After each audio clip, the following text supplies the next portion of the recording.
Los niños que se quedaron sin padre, las madres que se quedaron sin esposo, las familias mutiladas, rotas, el luto de millones de seres humanos que empezó en Nueva York y aún no acaba a más de miles de kilómetros de ahí. Ese llanto merece respeto, ese llanto merece justicia. Por primera vez en la historia se revela públicamente el nombre de quien podría conectar todas las piezas del rompecabezas y llevarnos al verdadero monstruo que le sigue cortando las cabezas a mucha gente. Soy Roberto de la Madrid y no en vano, desde la zona en conflicto desde hace miles de años, detrás de la razón.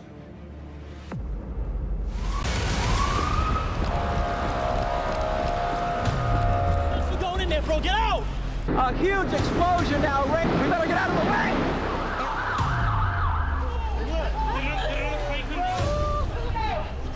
It just went ba-boom. It was like a bomb went off. Oh my God. We got to keep on going till we get our brothers and sisters out of there. You don't want to answer.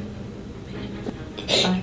That's a girl. Come on, one. Neither could Vicky Higley back in 2001. We were there with her delivering Robin, named after her husband Rob. Miles de familias han llorado durante 19 años en Estados Unidos.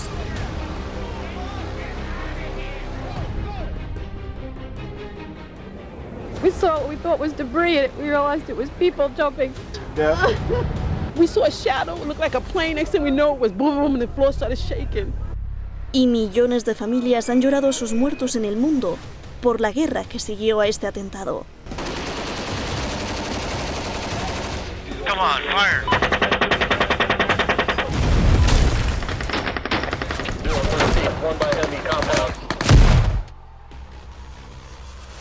Las Torres Gemelas, el ícono del terrorismo y la muerte, marcó la memoria humana y hasta la ley, que cedió para violar muchos derechos de los ciudadanos.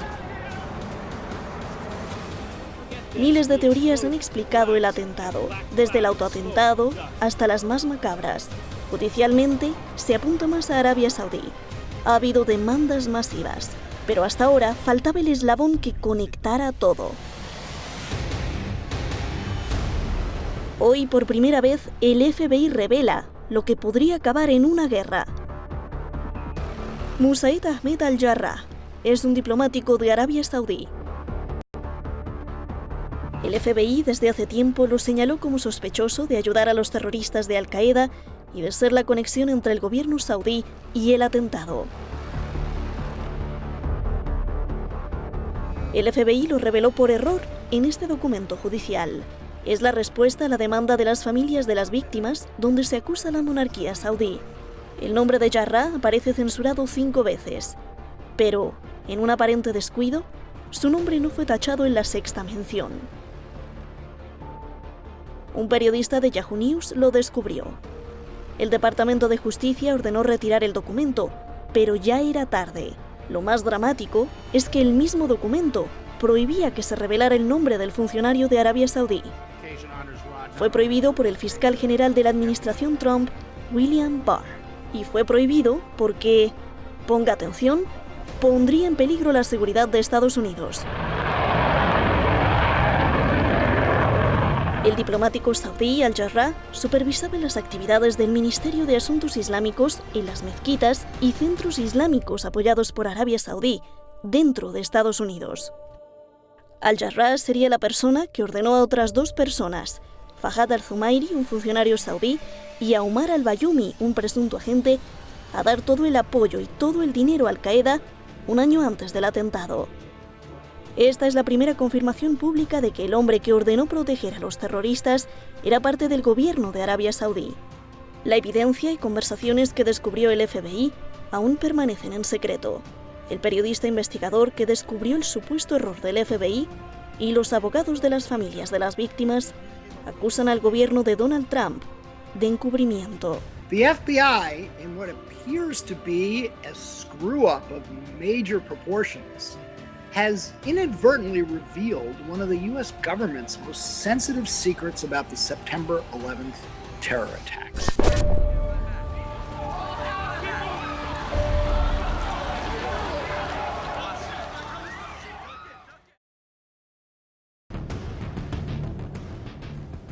Ahí está el documento. Está Francisco y Rubén. Hay poquísimo tiempo, así que voy directo contigo, Rubén. Ya lo tenemos ahí en el video. Bueno, lo que se reveló es, o era un secreto de Estado, el cual, si se revelaba, dañaría la seguridad de Estados Unidos. Esto es aterrador y se me vienen muchas preguntas a la cabeza. A ver, y te lo pregunto a ti, Rubén, porque tú fuiste, creo, el único periodista latino que ya desafiaba las verdades de la guerra contra Irak. Ahora te pregunto, ¿la revelación de un hombre, de un funcionario saudí, puede dañar la seguridad de Estados Unidos? Así estaba ordenado. ¿De qué hablamos? ¿De más atentados? ¿De conocer la verdad? ¿De que la verdad pudiera hacer que el pueblo de Estados Unidos exija atacar a quien provocó la muerte y colgar a los cómplices? ¿Por qué el atentado era una declaración de guerra, solo que atacaron al país equivocado?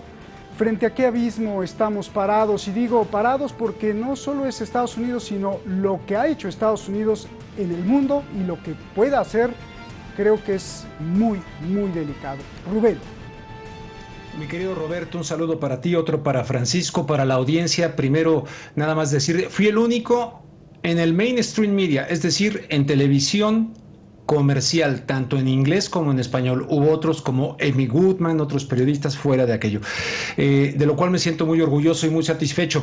Mira, hay varios indicios ya desde hace mucho tiempo. Hay que traer a colación aquel famoso documental de Michael Moore sobre el 11 de septiembre, donde él documenta que incluso los únicos aviones que pudieron salir de Nueva York y que les permitieron era a la familia de Osama Bin Laden. No sé si lo recuerdas aquello. Sí. Luego, el que era el zar antiterrorismo de los Estados Unidos, Richard Clarke, les dijo a Condoleezza Rice, les dijo a Dick Cheney, le dijo a Rumsfeld, les dijo, oigan, es que atacar Irak después de esto del 11 de septiembre es como haber atacado México después de Pearl Harbor. Cuando te digo también lo de Michael Moore es porque él documenta, él habla ahí de la participación de Arabia Saudita, por lo tanto se fueron en contra de lo de Irak, de Afganistán, y no tenía absolutamente nada que ver ese planteamiento. Ahora, esta revelación viene, hay libros que ahorita no los tengo aquí a la mano, pero hay muchas publicaciones que evidentemente, incluso de los familiares de las víctimas, acuérdate que se había creado una comisión que incluso se la habían encabezado al señor Kissinger, y después dijeron, no hombre, ¿quién va a investigar al investigador, al señor Kissinger, por favor? Entonces, Arabia Saudita, que tiene una relación no solamente con Estados Unidos, sino con varios países, España, etcétera, que les han comprado y que no es ninguna democracia, juega un papel determinante.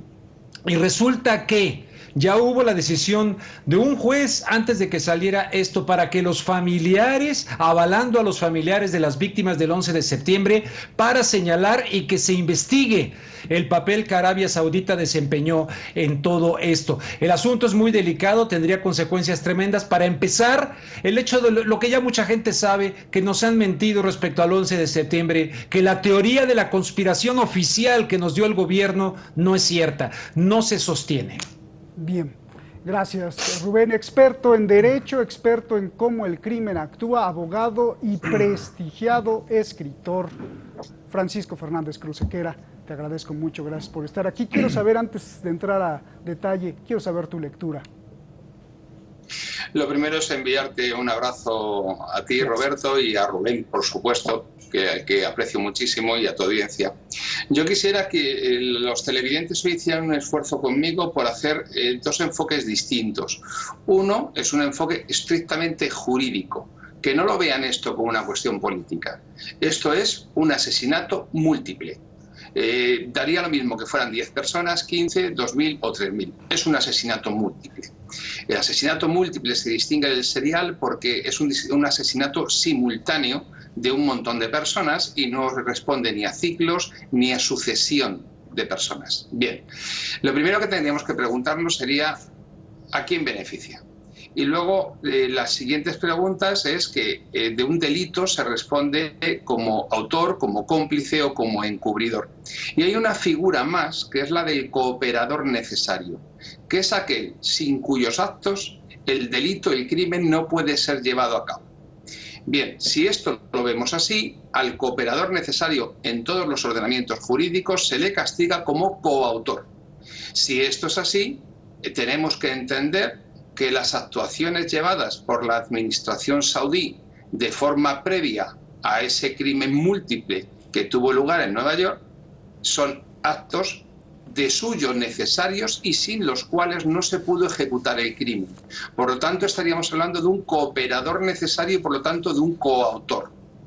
Si eso es así, habría que preguntarse por qué el FBI adquiere la categoría junto con el fiscal general de Estados Unidos de encubridor, que es otro grado de participación en el crimen y que merece una pena inferior, pero que también es penado y es delito. Es decir, la pregunta sería por qué el FBI está cometiendo un delito de encubrimiento de un asesinato múltiple.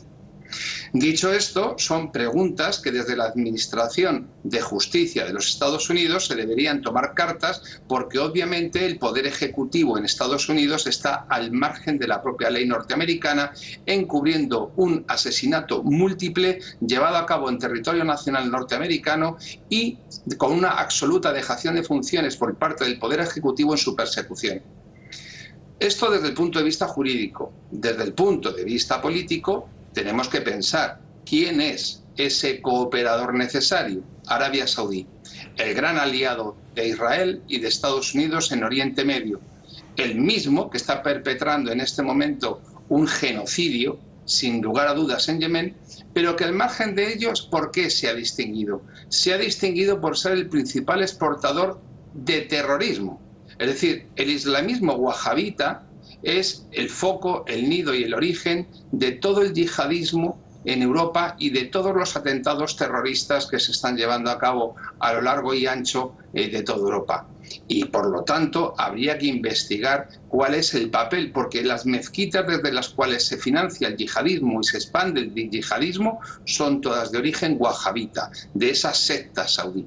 Sin embargo, para Estados Unidos los terroristas son la Guardia Revolucionaria iraní y el lamentablemente fallecido por asesinato general Soleimani. Por lo tanto, ya sabemos dos cosas desde un punto de vista estrictamente jurídico y político innegable. Es decir, luego ahora uno puede decir, no, es que yo soy partidario de la libertad, entre comillas, americana, o yo soy partidario de la tierra plana, o de los reptilianos, o de lo que quiera. Pero lo que está claro es una cosa, lo que yo he hecho es una simple exposición de hechos. No he dado mi opinión. Yo no he dicho si estuvo bien o mal cometer un asesinato múltiple, obviamente está mal, sean norteamericanos o de cualquier otro lugar, sino que me he limitado a constatar hechos y por lo tanto unos hechos que son de por sí opinables pero no discutibles. Estados Unidos en este momento demuestra que nosotros no sabemos cuál fue su participación en esa trama, pero sí sabemos que la tuvo.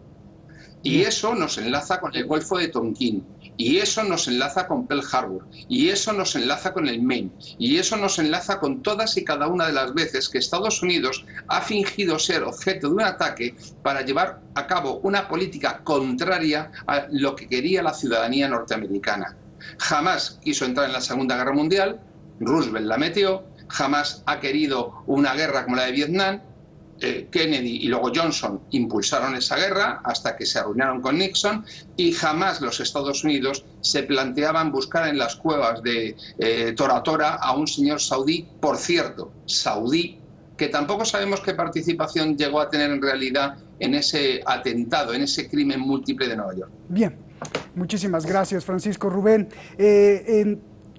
Entrando a detalle, independientemente de esta tragedia, ¿fue error del FBI? O sea, ¡ay! Se me olvidó tapar el nombre. ¿O fue a propósito para dañar a Donald Trump? Y además lo revela Yahoo, parte del grupo sionista globalista de Google, Facebook, YouTube, Alphabet, Twitter, que no les cae muy bien Donald Trump. Suena un poco sospechoso. A ver. Mira, estamos viviendo tiempos muy enrarecidos por un bicho, tiempos muy enrarecidos, y yo siempre te he dicho, tengo la convicción de que en Estados Unidos el tablero del poder político a veces nos quieren presentar como que el pleito de este bipartidismo, demócratas, republicanos, pero siempre hay que ver quiénes son los que verdaderamente mueven las piezas del ajedrez, de este tablero siniestro muchas veces del poder político que tiene repercusiones a nivel mundial. Cuando me dices esto del FBI, mira, hay un hombre que se llamó John O'Neill. Es clave conocer John O'Neill, y para quienes crean que se lo saca uno de la manga, que visiten PBS. Hay un programa de PBS que se llama Frontline, donde hablan del papel desempeñado por John O'Neill. Era la persona que en Estados Unidos más sabía del fundamentalismo islámico, había investigado el primer ataque a las Torres Gemelas cuando fue una bomba allá, etcétera.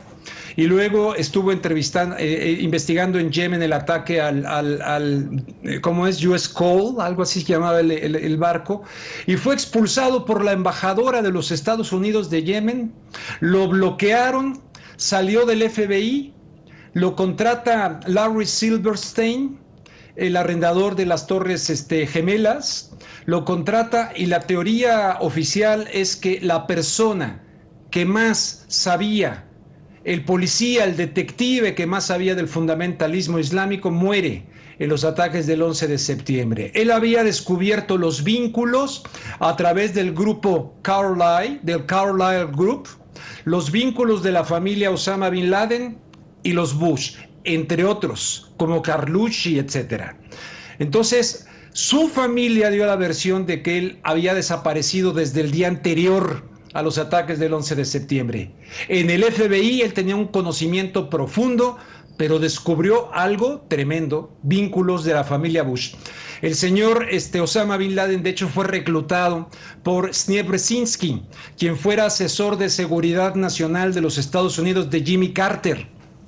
Ahí fue reclutado cuando Estados Unidos dijo que era más importante ponerle una trampa de un Vietnam a los Estados Unidos en Afganistán. Era mucho más importante que lo que vino de esa decisión, que fue el despliegue del fundamentalismo islámico de manera brutal.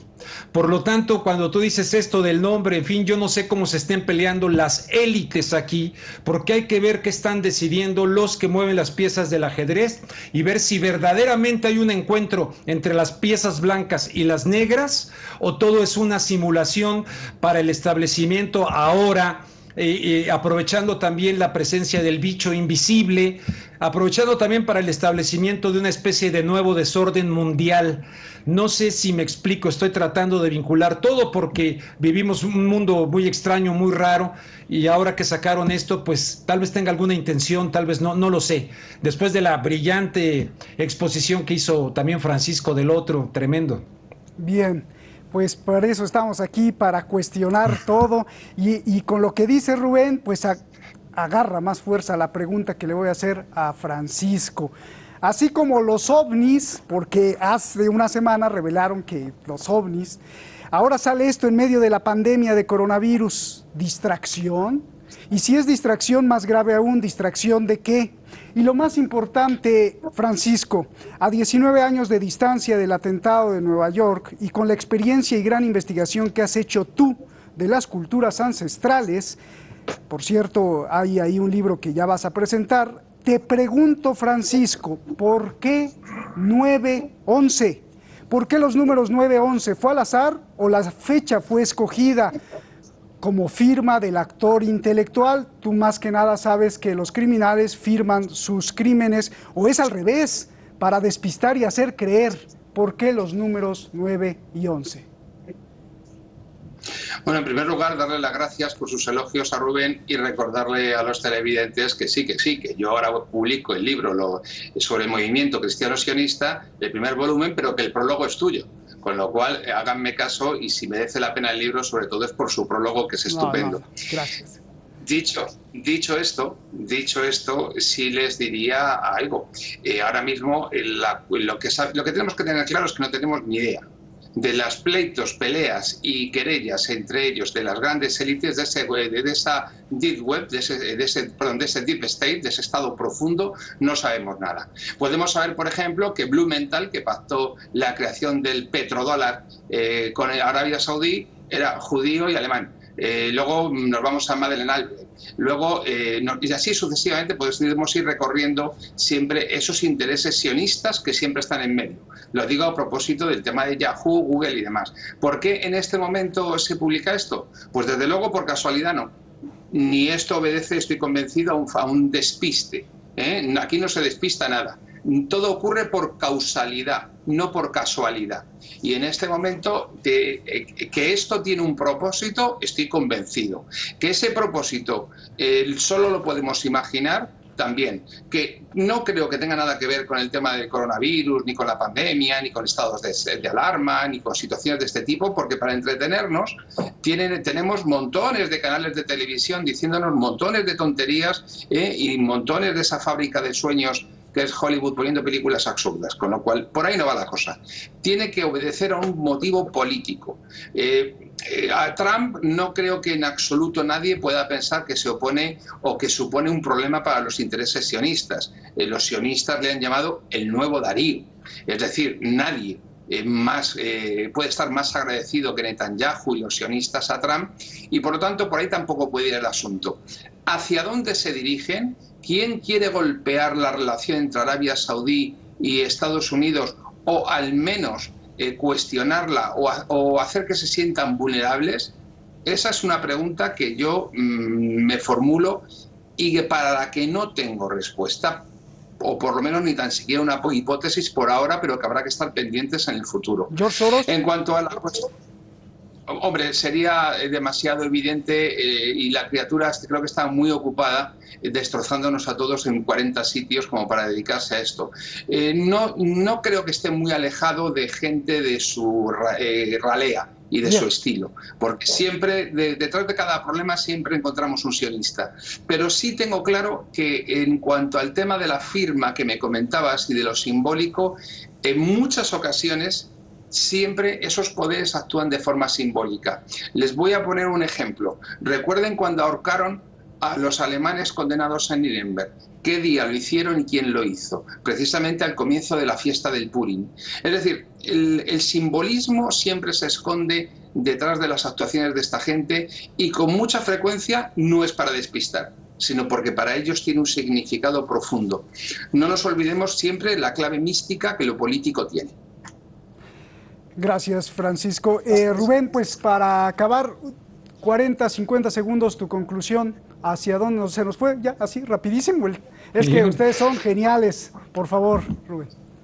Bueno, hablando nada más de los números, no podemos olvidar el 11 de septiembre de 1973. El golpe de Estado en contra de Salvador Allende, siendo presidente Richard Nixon, y desde luego con Henry Kissinger como secretario de Estado, que dijeron no podemos permitir que un irresponsable, refiriéndose a Allende, quede en el poder. Entonces, no sé si tenga que ver, ahí nomás para ahondar en esto de la numerología, ¿verdad? Que tú mencionas de por qué el 11 de septiembre, coincidente con un golpe de Estado brutal allá en Chile, quitando a un hombre que había sido elegido democráticamente para poner la dictadura de Augusto Pinochet.